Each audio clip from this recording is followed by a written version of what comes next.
بسم اللہ الرحمن الرحیم۔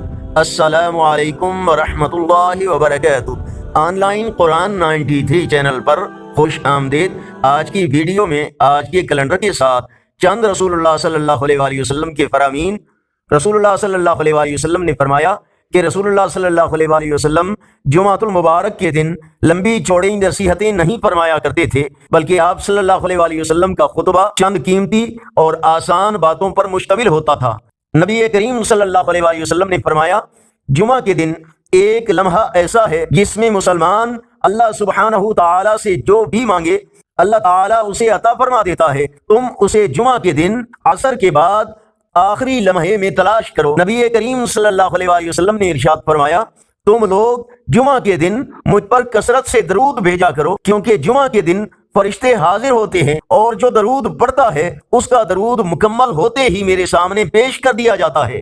نبی کریم صلی اللہ علیہ وآلہ وسلم نے ارشاد فرمایا، 5 نمازیں ایک جمعہ دوسرے جمعہ تک اور ایک رمضان دوسرے رمضان تک درمیان کے عرصے میں ہونے والے گناہوں کا کفارہ ہے جب انسان کبیرہ گناہوں سے بچتا رہے۔ نبی کریم صلی اللہ علیہ وآلہ وسلم نے ارشاد فرمایا، جس شخص نے خطبہ جمعہ کے دوران اپنے ساتھی سے خاموش رہنے کو کہا تو اس نے بھی فضول گفتگو کی۔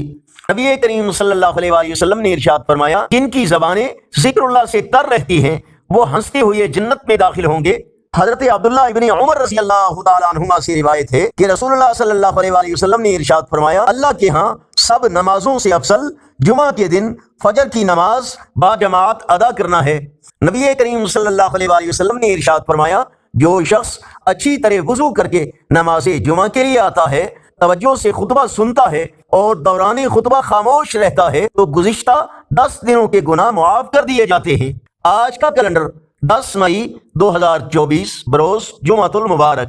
پاکستان انڈیا بنگلہ دیش میں یکم ذی قعدہ اور پنجابی دیسی مہینے بیساکھ کی آج 27 تاریخ ہے۔ یقیناً اللہ اور اس کے رسول صلی اللہ علیہ وآلہ وسلم کے فرامین آپ کی معلومات میں اضافے، اصلاح اور ہدایت کا ذریعہ ہوں گے۔ صدقہ جاریہ کی نیت سے اس چینل کو لائک، سبسکرائب اور اس پیغام کو سوشل میڈیا کے مختلف پلیٹ فارم پر شیئر کریں۔